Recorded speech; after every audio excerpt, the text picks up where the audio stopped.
하나님의 말씀은 구약성경 사무엘하서 16장 말씀입니다. 사무엘하서 16장 1절에서 14절 말씀이 되겠습니다. 사무엘하서 16장 1절에서 14절까지의 말씀입니다. 말씀을 한 절씩 교독하겠습니다. 다윗이 마루턱을 조금 지나니 머비보셋의 종 시바가 안장 지운 두 나귀에 떡 200개와 금포도 100송이와 여름과일 100개와 포도주 한 가죽 부대를 싣고 다윗을 맞는지라.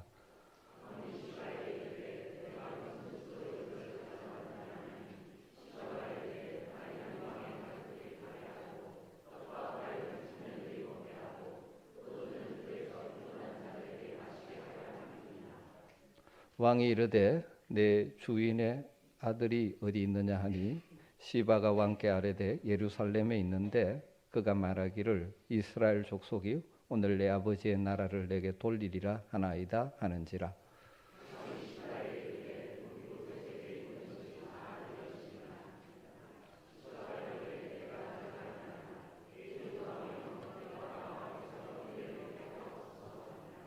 다윗이 바후림에 이름에 거기서 사울의 친족 한 사람이 나오니 게라의 아들이요 이름은 시므이라. 그가 나오면서 계속하여 저주하고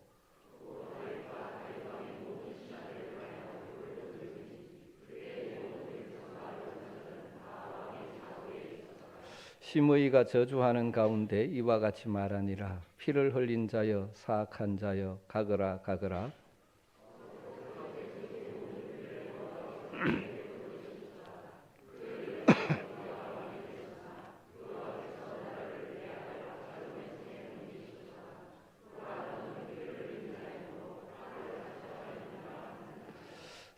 스루야의 아들 아비새가 왕께 여짜오되 이 죽은 개가 어찌 내 주 왕을 저주하리까?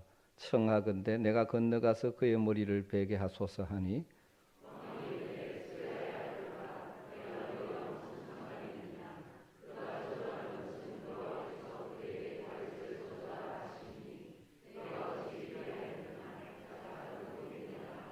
또 다윗이 아비새와 모든 신하들에게 이르되 내 몸에서 난 아들도 내 생명을 해하려 하거든 하물며 이 베냐민 사람이랴.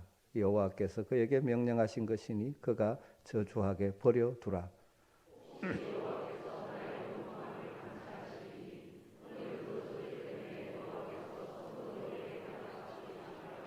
다윗과 그의 추종자들이 길을 갈 때에 시므이는 산깃딸로 따라가면서 저주하고 그를 향하여 돌을 던지며 먼지를 날리더라.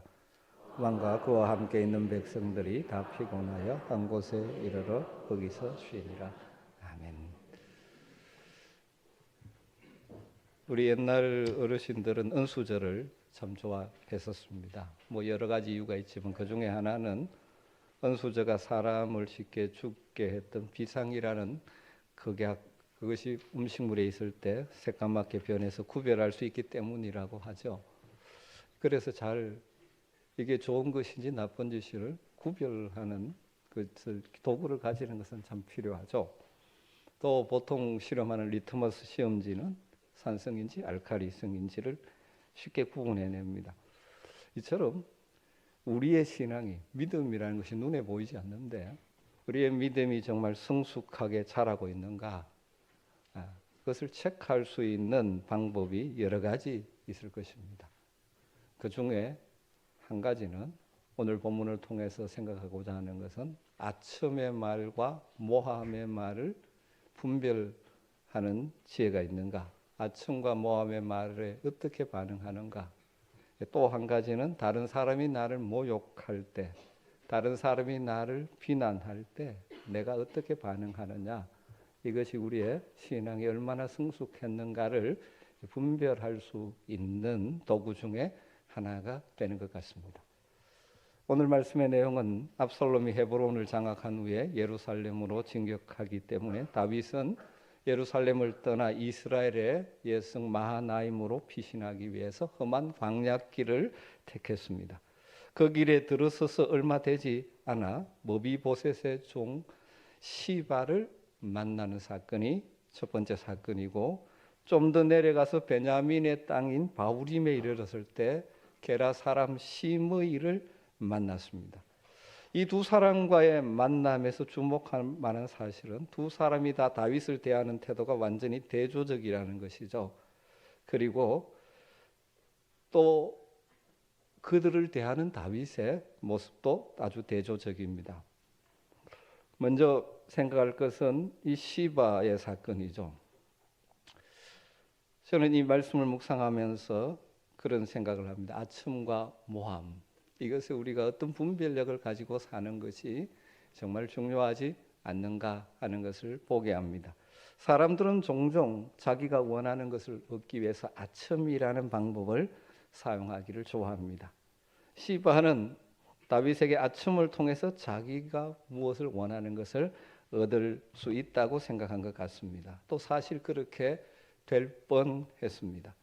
시바는 사울의 신하였지만 지금은 사울의 손자요 요나단의 아들인 모비봇의 집을 맡아 관리하는 소위 집사였습니다. 다윗이 피난길에 올랐다는 소식을 듣고 나름대로 계산을 한 것 같습니다. 그래서 먹을 것을 아주 풍성히 준비해서 도망가는 다윗을 맞이합니다. 아무런 준비 없이 황망하게 떠났던 다윗 일행에게는 너무나 좋은 대접이었죠. 다윗은 당연히 시바를 만나자 모비보셋의 안부를 물었습니다. 시바는 모비보셋이 다윗을 배신했다고 모함을 하는 것이죠. 3절에 보면 왕이 이르되 내 주인의 아들이 어디 있느냐, 예루살렘에 있는데 그가 말하기를 이스라엘 족속이 오늘 내 아버지의 나라를 내게 돌리리라 하나이다 하는지라. 모비보셋이 지금 압살롬의 반역을 계기로 자기에게 나라를 돌리게 한다고 생각하고 있다라고 그 짓을 하며 모함을 하게 된 것이죠. 다윗은 이 대답을 그대로 받아들이고 즉석에서 시바에게 모비보셋에게 주었던 모든 재산을 다 네게 준다라고 선언해 버립니다. 모비보셋에게 있는 것이 다 내 것이니라, 그렇게 이야기합니다. 그런 적이 아첨이나 모함 이런 사건 앞에서 우리가 어떤 분별력을 가져야 하는가 하는 것을 생각해 보게 하는 하나의 사건이 아닌가, 그런 생각을 해 보게 됩니다. 여러분, 또 분명한 것 중에 하나는 모든 형태의 아첨이 인간의 악을 실행하는 크고 효과적인 도구 가운데 하나라는 사실입니다. 세상 가운데는 그런 방법을 통해서 목표를 이루고 꿈을 이루고 자기의 뜻을 이루는 사람들이 많이 있는 것이 세상의 현실입니다. 그러나 그것은 성경은 죄라고 이야기하고 위선이라고 말하는 것이죠. 슬프게도 이 땅에는 그렇게 사는 사람들이 많이 있습니다. 자기 유익을 위해서 아첨이라는 방법을 사용하는 사람들이 참 많죠. 우리 그리스도인들은 현재 처한 어려움을 쉽게 피하고 자기의 이익을 위해서 아첨을 통해서 무엇인가 풀어가고자 하는 유혹을 끊어버려야 합니다. 시바는 다윗의 환심을 살 계획이었죠. 성공한 것 같습니다. 그래서 무비보셋의 재산을 소유하게 되는 것처럼 보여집니다. 여러분, 그것이 이 세상의 현실이라 할지라도 우리 그리스도인들은 그것들을 분별할 수 있는 지혜가 필요하죠. 그래서 성경은 뭐라고 말합니까? 외모로 판단하지 말고 공의로 판단하라고 늘 말씀하고 있습니다. 외모로 판단하지 말고 공의로 판단하라. 다윗은 자신을 만났다는 소식을 듣고 압살롬에게 보복을 당할지도 모르는 상황임에도 시바가 자기에게 베풀어준 호의에 아주 감동했을 것입니다. 다윗이 다시 돌아온다는 보장이 없는 상황이기 때문에 이 시바의 행동은 굉장히 어떻게 보면 다윗의 입장에서는 감동적이죠. 그것을 우리가 액면 그대로 받아들이는 것은 결코 나쁜 것이 아닙니다. 그런데 문제는 그 다음에 나오는 시바가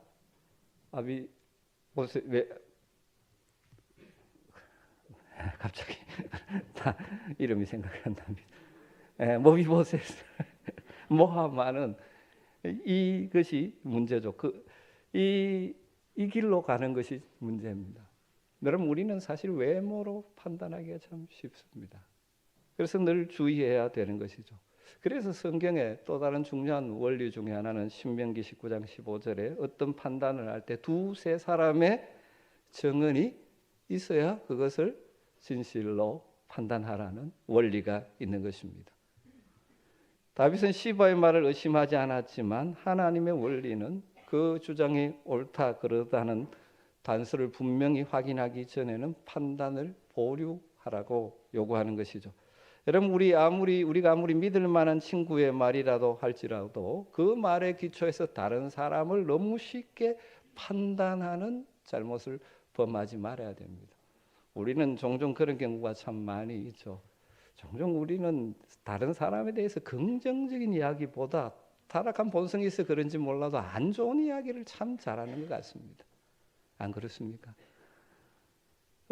이렇게 있다 보면 어떤 사람 찾아와서 다른 사람에 대해서 아주 안 좋은 이야기, 그러면 그것을 가지고 그 사람에 대해서 판단하고 그 사람을 때로는 정죄하고 비난하고 하는 잘못을 범하기가 참 쉽죠.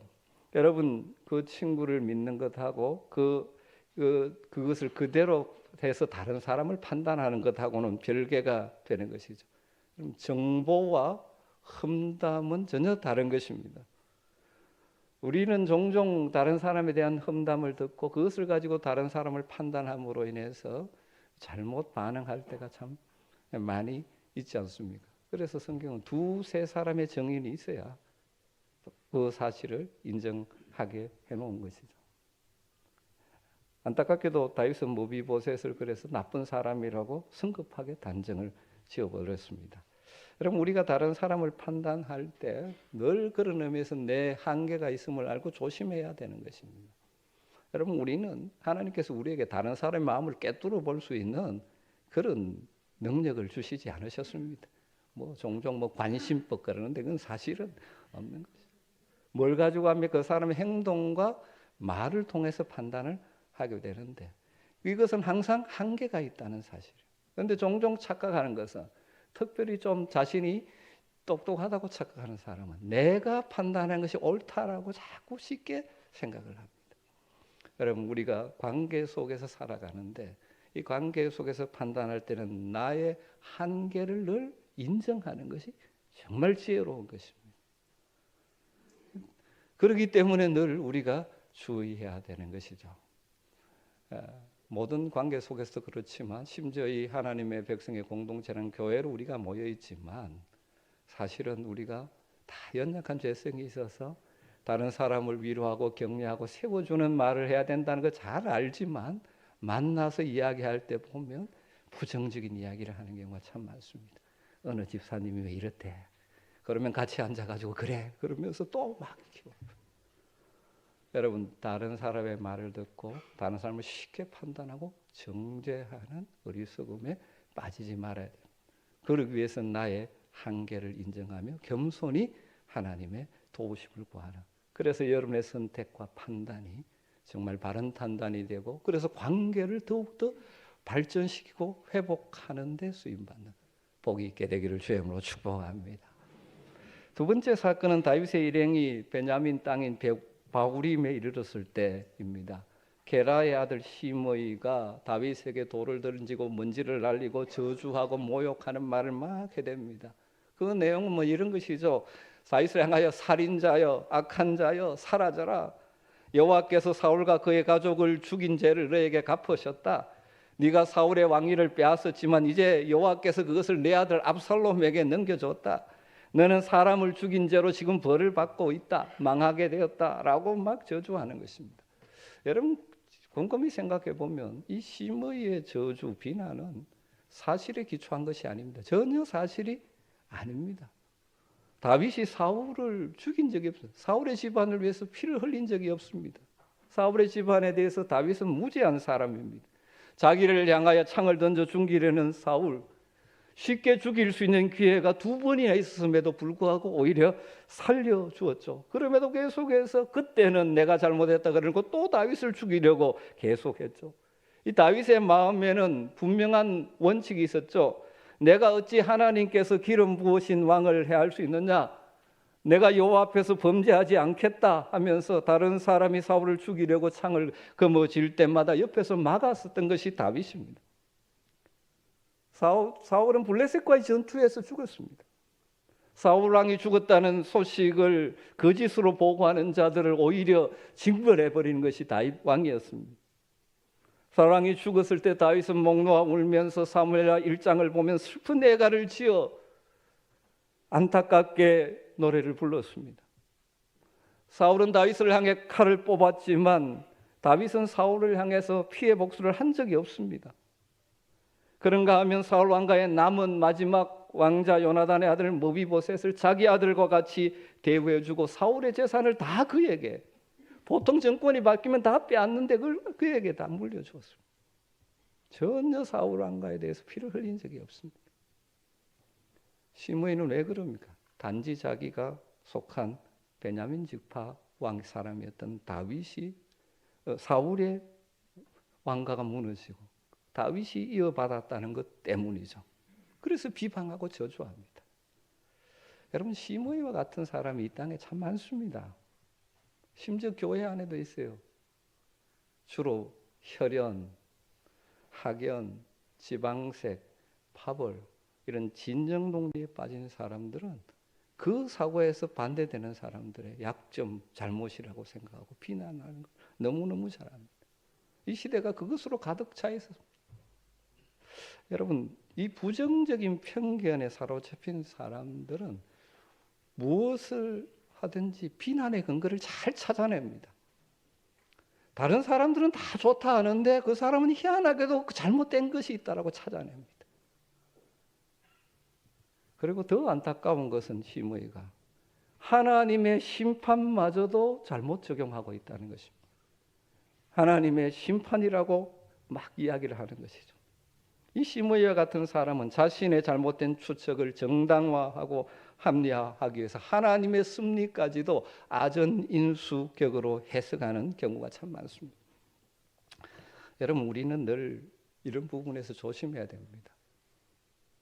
내 편, 네 편 나누어 가지고 그렇게 하지 않도록 조심해야 됩니다. 종종 착각합니다. 하나님은 내 편이어서 내가 잘못해도 언제나 내 편 들어주시고 상대방을 거꾸로 틀리는 하나님으로 착각합니다. 하나님은 그 사람의 하나님은 아닙니까? 그렇지 않습니다. 다윗이 잘못했을 때 하나님은 아픈 매를 드셨습니다. 하나님은 공의의 하나님이십니다.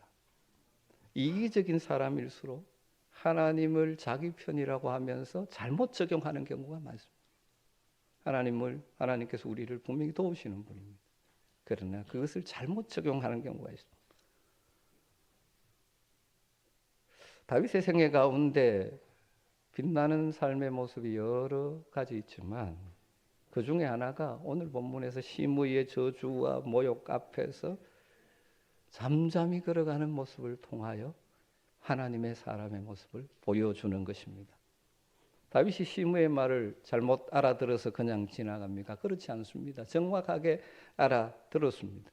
후에 지은 그의 시편 119편을 보면 1절에서 3절에 이렇게 말합니다. 내가 찬양하는 하나님이여 잠잠하지 마옵소서. 그들이 악한 입과 거짓된 입을 열어 나를 치며 속이는 혀로 내게 말하며 또 미워하는 말로 나를 두르고 까닭없이 나를 공격하였음이니이다. 5절에 그들이 악으로 나의 선을 갚으며 미워함으로 나의 사랑을 갚았사오니. 28절에 그들은 내게 저주하여도 주는 내게 복을 주소서. 이렇게 기도하는 것입니다. 다윗은 지금 자기를 향해서 욕하고 저주하고 모욕하는 자에게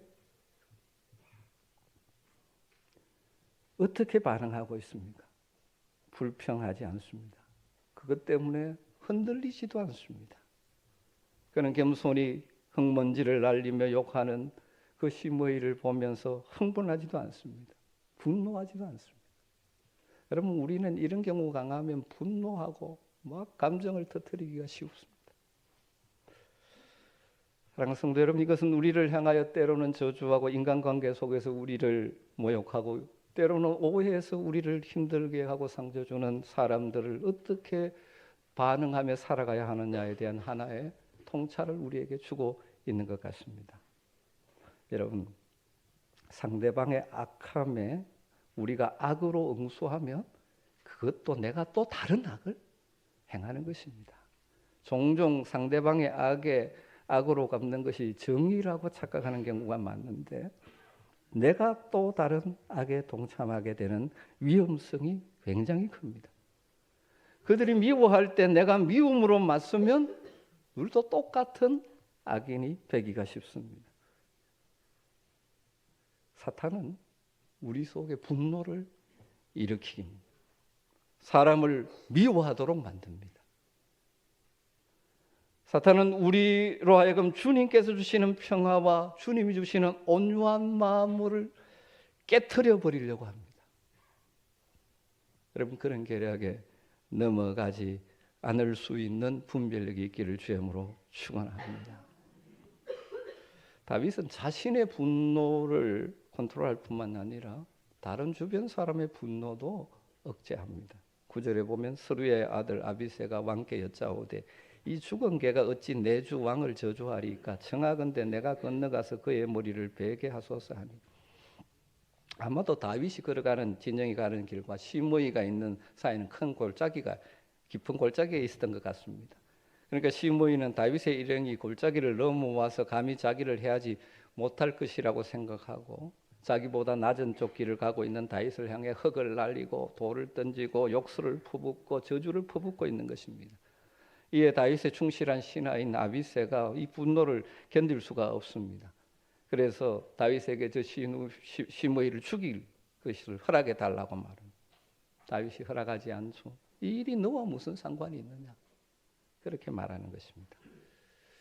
여러분, 우리도 그럴 때가 많습니다. 잘못하면 내일이 아닌 남의 일에 분노하고 흥분하고 그럴 때가 많죠.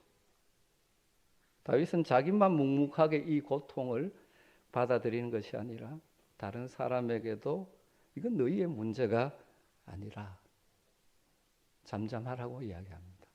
여러분, 다윗의 시편에 자주 등장하는, 다윗이 수많은 어려움을 겪으면서 그의 신앙의 고백처럼 등장하고 권면하는 메시지가 하나 있습니다. 여호와 앞에 잠잠하고 참아 기다리라.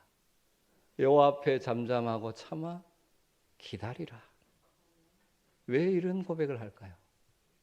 하나님은 살아계신 하나님이시고 그 현장을 지금도 보고 계신 하나님이시기에 하나님께 맡기고 잠잠히 참아 기다리면 하나님께서 일하실 것을 믿는 믿음인 것이죠. 여러분, 여호와 앞에 잠잠하고 참아 기다릴 수 있는 성숙한 믿음이 있게 되기를 주님으로 축원합니다. 그러면서 이 사건 앞에서 자기 자신을 돌아봅니다. 자신을 식시하는 거죠. 10절에 보면 왕이 이르되 스루야의 아들들아 내가 너희와 무슨 상관이 있느냐? 그가 저주하는 것은 여호와께서 그에게 다윗을 저주하라 하심이니 내가 어찌 그리하였느냐 할 자가 누구겠느냐?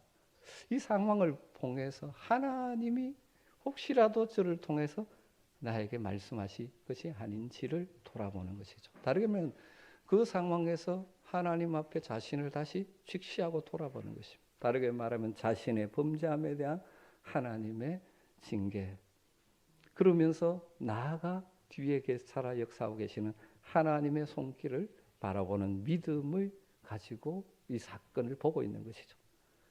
문제와 고통을 넘어서서 역사하시는 하나님의 음성을 듣고 그 하나님의 사랑을 향하여 눈을 고정하는 것입니다.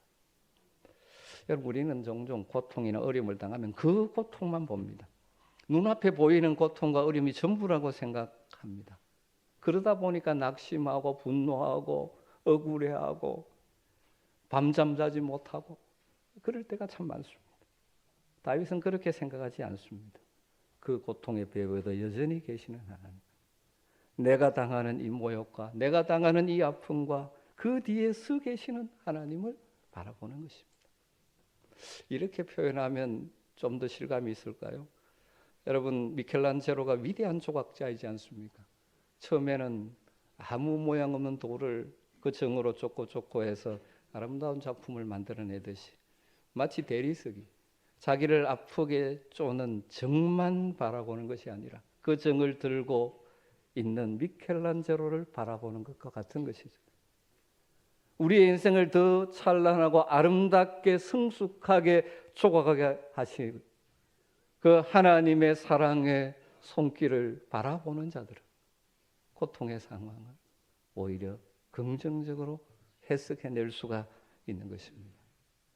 사랑스러운 여러분, 살다 보면 많은 문제도 있고 아픔도 있고 때로는 예기치 않은 모욕, 상처받는 일, 부정적인 일을 만날 때가 많습니다. 그때 그것만 보지 마시고 심지어 그것까지 사용하셔서 나를 조각하고 계시는, 나를 더욱더 성숙하게 만들어 가시는, 나를 더욱더 주님의 성품을 담은 자로 만들어 가시는 하나님의 손길을 보고 내 인생을 더 아름답게 하시고 온전하게 하시고 흠없게 만드시고자 하는 하나님의 마음을 읽을 수 있는 분별력이 있게 되기를 주님으로 축원합니다.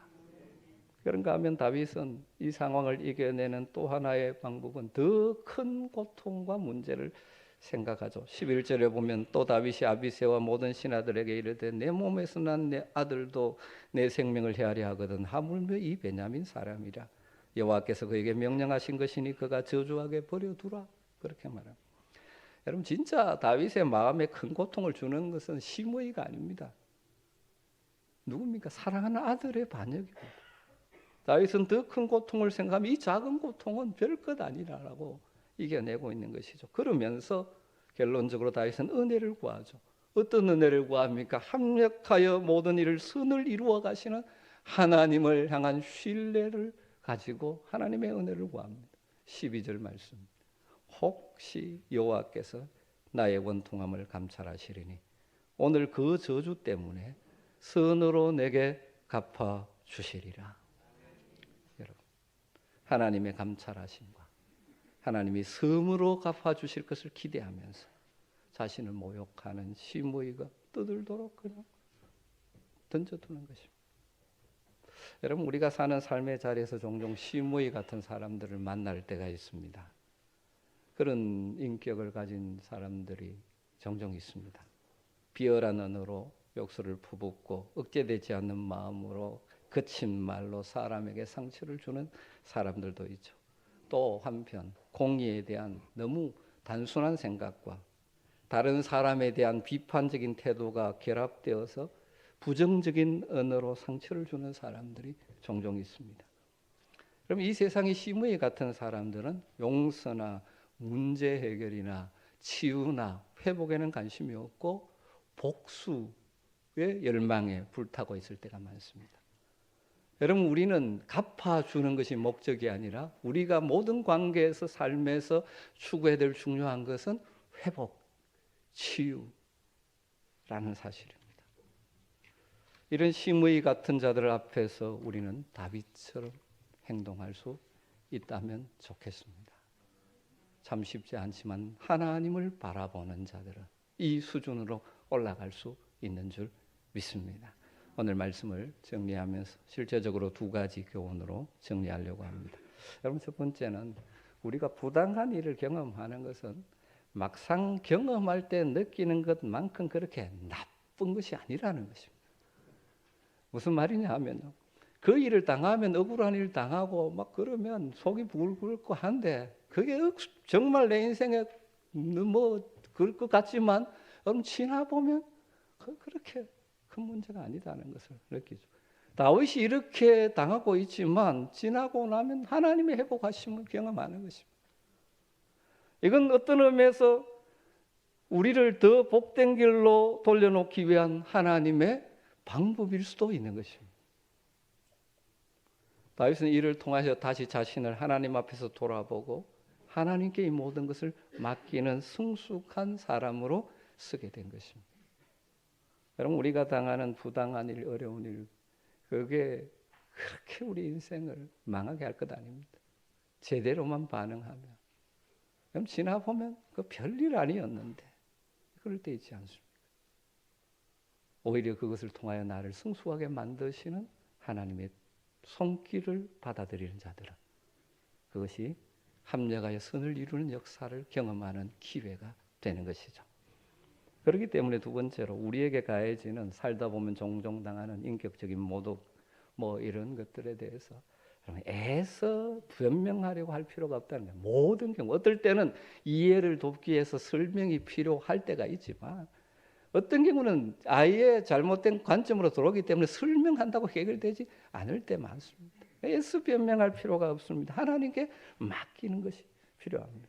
겸손하게 그 상황을 받아들이고 오히려 그 사람을 안타깝게 여기고 용납하고 용서하는 태도. 우리가 모든 문제에 추구해야 될 관점은 무엇입니까? 회복과 치유. 내가 당한 것을 갚아주는 것이 목표가 아니고 회복과 치유가 우리의 목표가 되어야 하는 것입니다. 우리는 종종 나 자신의 권리, 이 시대가 강조하는 내 권리, 이러면 손해보면 안 된다. 또 이 단순한 정의감, 여기에 가득 차기 때문에 마치 아비새처럼 베드로처럼 칼을 뽑으려고 할 때가 종종 있습니다. 아비새가 내가 가서 저를 죽이겠다.